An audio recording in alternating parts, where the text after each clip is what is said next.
Hello everybody, welcome back to Alex Reviews. This is a tough one to sit through.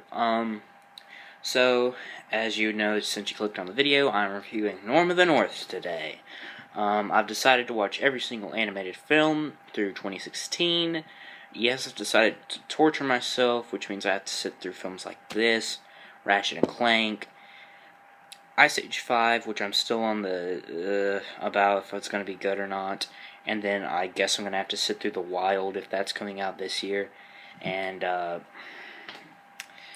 it's going to be hard to beat this one. So this is a film directed by Trevor Wall. Writing credits due to Stephen and Daniel Altier, Malcolm T. Goldman, and Jamie Lissow. And it stars Rob Schneider as a polar bear. Gee, what else are they going to get?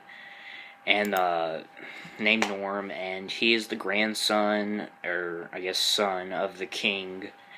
And the grandpa, left, and he's on an adventure to save the Arctic because people are planning homes in the Arctic. And he does not want that. That means it's an environmental message film. I don't think they hammer it in as hard as a lot of films do, but it's still kind of annoying. Let's just get right into the review. This is a rough one. Originality. 1 out of 5 on the originality. Because, loser kid who can't do anything right saves the day. And saves his grandfather or relative or friend or whatever. Yeah, I mean, there's nothing more basic than that. And they don't really do anything with it. So, 1 out of 5. The predictability of the film, the only thing I can say is that, it's not 100% predictable because, they do some things that are just entirely stupid that you're not going to expect it. So, I mean, you know the end result and everything, and you can pretty much predict a lot of the things in this film, but, hey, there's some things you cannot predict because it is entirely stupid, or you overlook it because it's so simple. It's so simplistic that you're like, whoa, they actually did that?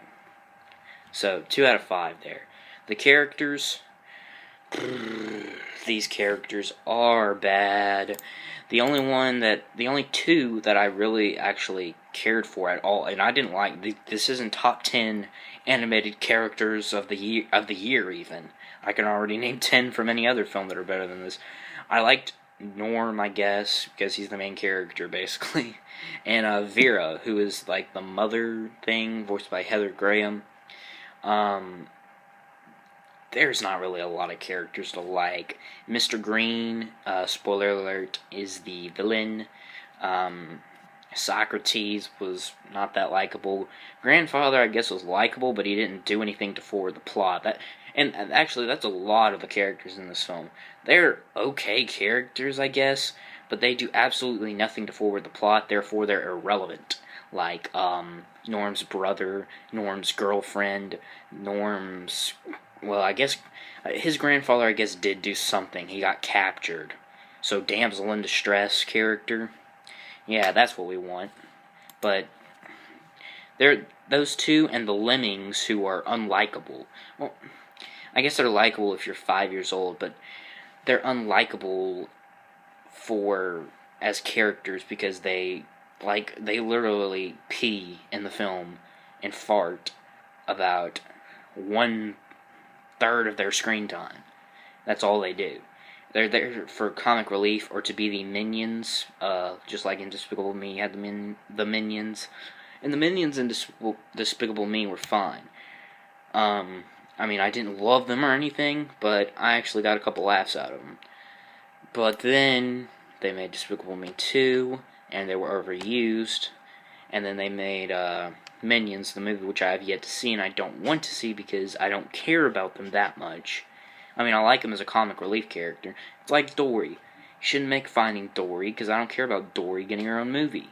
I don't care about the Minions getting their own movie, and I dear hope to God Lionsgate is not going to get another movie for this, which I don't think so. I saw the ratings. Rotten Tomatoes, it has an 8% rating. It has a 3.7 out of 10 on IMDb, and it it only got about 7 million in return. It was 18 mil to make and 25 mil in return that it got out of the box office, which I'm shocked it got that much. But yeah, the characters that are useful are not really interesting or good, and the characters that are actually might have a little bit of interest in them are useless. Next up is the story and the plot. Like I've already said, this story was not like anything close to genius, and it's really simplistic. 3 out of 10. Like I said, the only thing that they do a bit differently is that they do something that is either so stupid that it's just stupid, or that's about the only thing that they do differently. The moral of the story. Alright, so I'm going to give this a 9 out of 10 because even this is the only thing that's really good about this film. I do agree that the loser guy getting the, not necessarily the girl, but getting the win in the end, I do like that, and I think it's a good message for kids. So I'm going to give that a 9 out of 10. The animation. This is the first one that's not going to get a 10 on. This animation was absolutely I'm not going to say absolutely trash, but it was very, very stocky. Like, the way they moved was cartoony, but the way that the animation looked, it shouldn't have been that cartoony. If they wanted to do that, they should have made it like a 2D film, and that's what I think this film should have been, a 2D film, not a 3D film. Save your money, Lionsgate. You could have probably saved a few $1 million. But, and the when characters get wet, that animation looks absolutely terrible. But I still am going to give it a 4 out of 10. It wasn't eye-hurting. Like, I wasn't bleeding from my eyes. Is it and will it be dated? This film will definitely be dated. It's got tons of pop culture references and gross-out humor. Well, not too much gross-out humor, but it's got a good bit of it in there.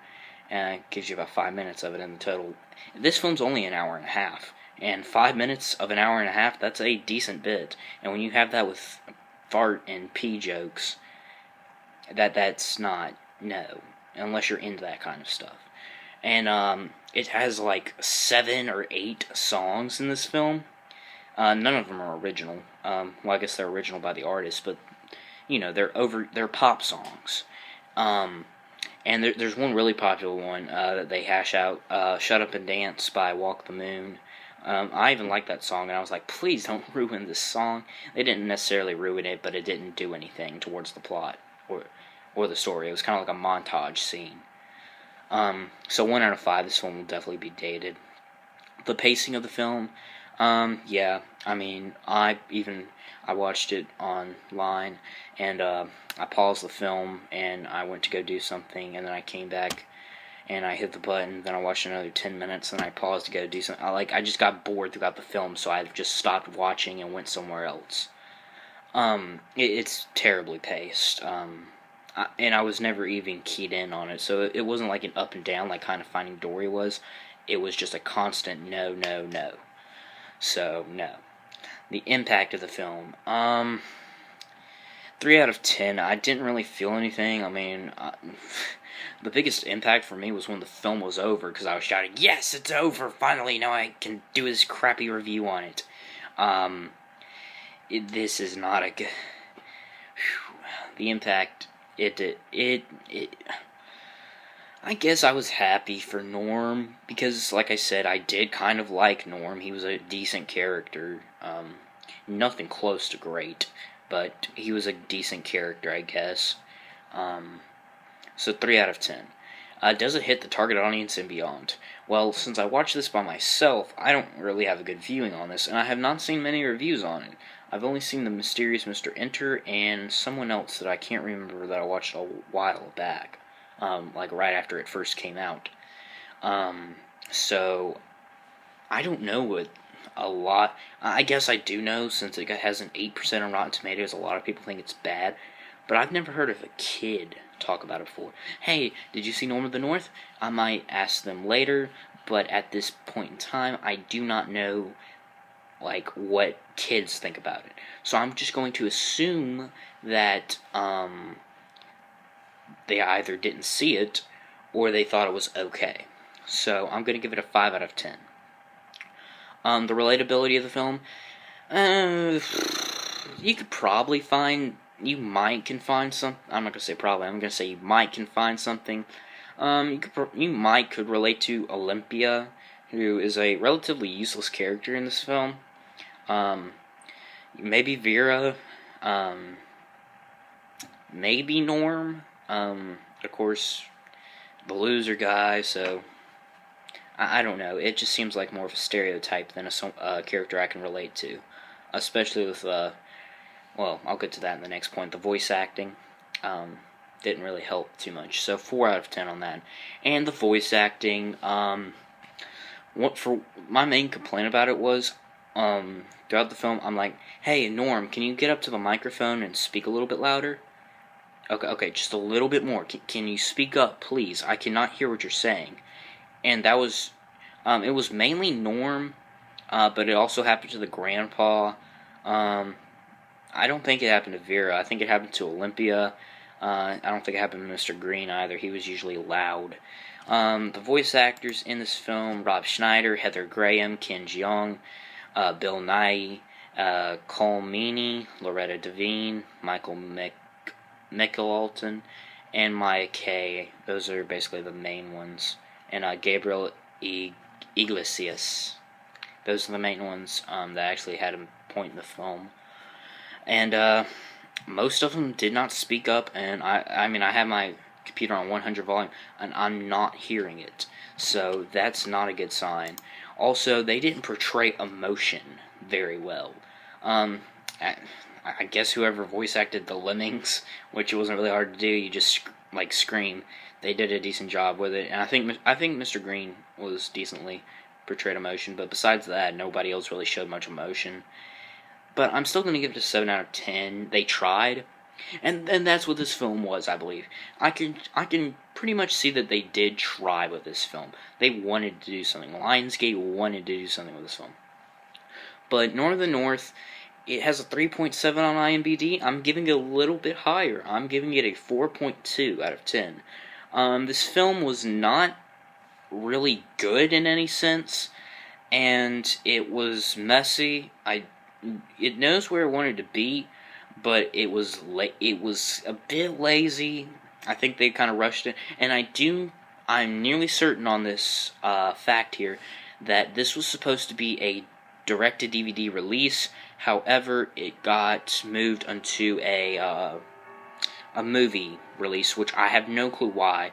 If this was a direct-to-DVD film, just like I believe Open Season 3 was, that would have been fine. I would have taken it, and I think it would have worked actually pretty well as a direct-to-DVD film. But as a franchise movie film, that's supposed to show that you really took time and care into this film, and I think this was shown as a direct-to-DVD film should be. So that's my review on Norm of the North. Don't cut out yet, because I'm going to explain what I'm going to be doing, like my schedule for this channel and where it's going to go through the next probably couple weeks. Kung Fu Panda 3 review coming out Friday. I'm probably actually going to get a review Saturday, too. You're probably going to get like 5 reviews this week. I'm going to try to lay off Sunday. Monday morning, I'm going to upload a movie review, probably on Ratchet and Clank. Unless I get Ratchet and Clank to do Saturday, and then I'll get probably the Angry Birds movie or something like that. I'm trying to watch every single animated film of 2016 this year, and I'm going to upload them all for you guys. And then at the end of the year, I'll be able to like do reviews and like end of the year reviews on stuff. I could do top 10 list. Once I get some subscribers, I plan on doing a subscriber special. And so I hope you guys enjoyed this, and I'll see you guys in the next video. Bye-bye.